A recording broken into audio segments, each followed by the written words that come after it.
the IT industry of India is world-renowned for its very large scale and not just in size, but in deep expertise of computer science. Very few countries in the world has this natural resource, this amazing natural resource called IT and computer science expertise. In the last couple of years, we've been working together to upskill, and we've now upskilled about 200,000 IT professionals into the world of AI. You know, what do we have to do together, and how can we work together to help transform India at the speed of light, really?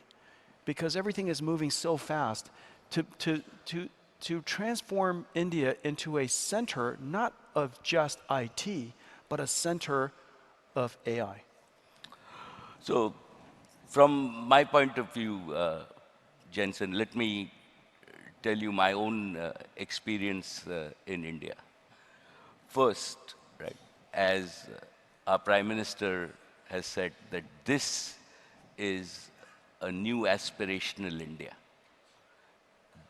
What we have today is we are among the only country in the world where the average age of 1.4 billion Indians is below 35. So what is driving our economy is not only new technologies like AI, but also aspirations. And I believe that, you know the Prime Minister, and I believe that his leadership in terms of converting India to a premier digital society has been vital and continues to drive activity at the ground level. So it's demography, it's leadership.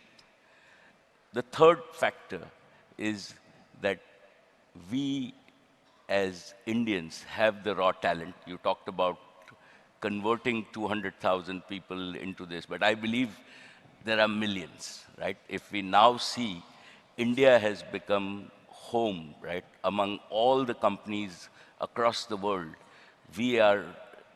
our fastest growing industry is global competency centers. So we do space research in India, we do pharmaceutical research in India. I'm sure that you're thinking of building chips in India. That's right. We are in our own energy industry, we do bioenergy industry. All the energy majors, Shell, BP, right, actually do their innovation in India. So India is fast becoming an innovation hub for the world in terms of where we are and not the manufacturing hub. The thing that I really love, and when I met Modi ji, the first time he asked me to meet his cabinet was this has got to be about 6 years ago. He asked me to address his cabinet about artificial intelligence. And I was so surprised. It was literally the first time any government leader, any national leaders asked me to address his cabinet on this particular topic. It was long before anybody was talking about artificial intelligence.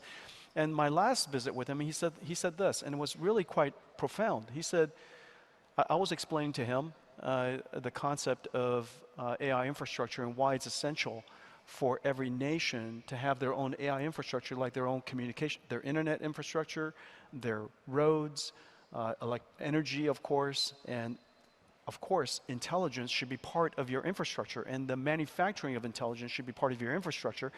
And he said this, he said, it makes complete sense that India should manufacture its own AI, manufacture your own AI. You should not outsource.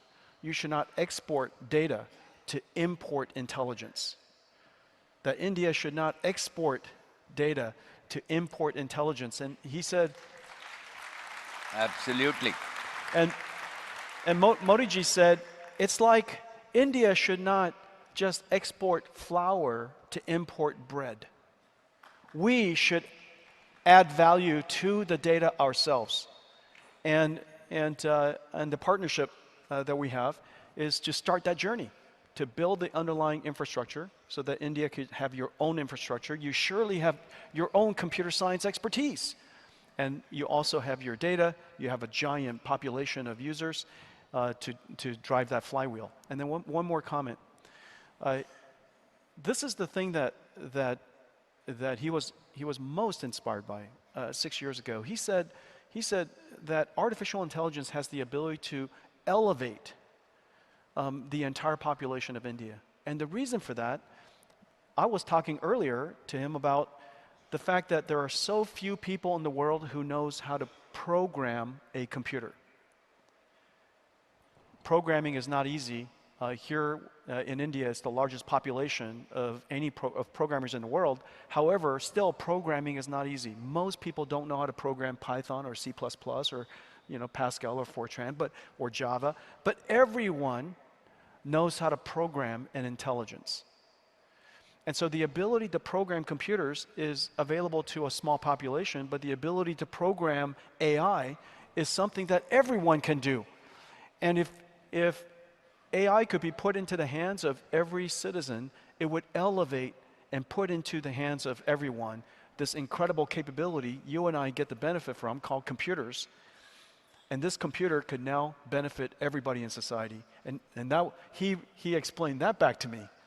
Yeah. Absolutely. And I think that is why I started by saying that we are very fortunate to have a visionary leader who believes not only in vision but in execution.